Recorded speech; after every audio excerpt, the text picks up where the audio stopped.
So the first thing you're going to need to do is to learn how to write a telco. This is a short carrier and it looks like this. We can place a vowel on top like the vowel A. If we want to draw the vowel E, we draw another telco and place a slash on top. Sometimes an E might be a silent E, so we can represent that by placing a dot beneath like this.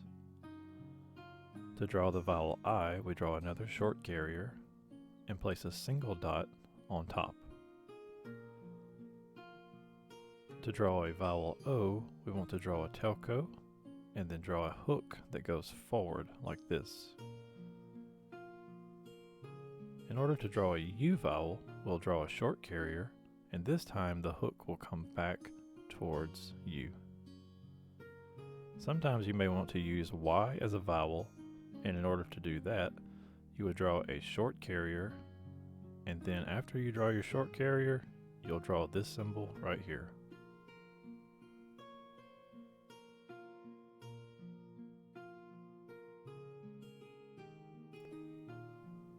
Tolkien was a linguist at heart, and because of this, he organized the Tengwar chart in such a way to emphasize the vocalization of the Tengwar. If you take a look at the Tengwar chart with me, you will notice that the letters are specifically placed in such a way that correspond to vocalization. Now, what do I mean by that? As we look at the chart the way that Tolkien devised it, we will notice that it is in 4 columns. Each one of these columns represent a different style of vocalization. For column 1, this would be the alveolar column. And these Tengwar are spoken behind the top teeth. The second column is the labial column, meaning that these Tengwar are formed at the lips. The third column is the palatal column, and these Tengwar are formed at the palate. And finally, the fourth column is the velar. It is formed at the back of the mouth. So let's break this down further. We'll take the first column, the alveolar, which is behind the top teeth, and to illustrate that, just start to form the letter T. You don't have to sound it, just put your lips and your mouth and your tongue in such a way that you're about to form the letter T, and you will feel the location of the tongue. Also, you can try the letter D. You should feel that behind the ridge of your top teeth. Second column is the labial. This is very easy to notice when you say the letter P or B. P or B, you can notice the lips are closed together and you feel that. The third column is the palatal. So maybe say the word church. And before you say the word, just take a moment and pause right before you say the ch, and you can feel the location of your tongue pressing against the palate in your mouth. Also, the letter J gives that same sensation in your palate area. Okay, so the final column is the velar, and these are formed at the back of the mouth. So when you start to say the letter K, like k, k, you can feel it in the back of your mouth making that sound. Also, the letter G, G. These are not performed with the lips or the teeth, but rather in the back of the mouth.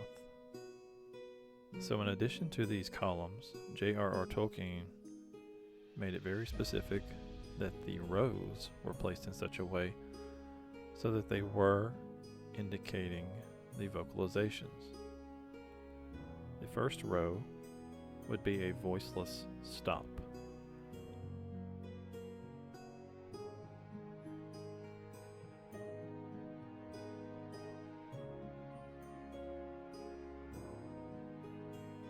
I'm going to say a couple of words and I want you to listen closely at how they sound. Tom, Pat, church, cat. You'll notice that they all sort of have a whispered sound to them. The air stops and then it releases out of the mouth, like Tom, cat. This row is the voiceless stop. The second row would be a voiced stop. We'll demonstrate with some words like dog, bat, Josh, go. So the air is formed inside the mouth before the lips release the word. The third row are voiceless fricatives. And you'll notice when I say these words, it almost comes out in the form of a hiss. So this is where we actually hear like this, fish, shall, Chris,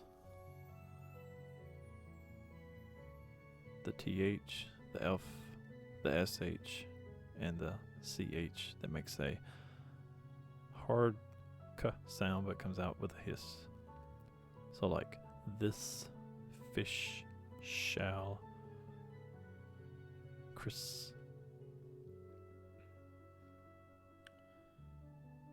Now the fourth row is what's called a voiced fricative, and this is where you will feel a buzzing in your lips when you say them. So like with, vibe, treasure, like treasure. The fifth row are the nasals, mostly when the air is pushed through the nose to make the sound. So we have night, might, and ring. Those all come through the nose.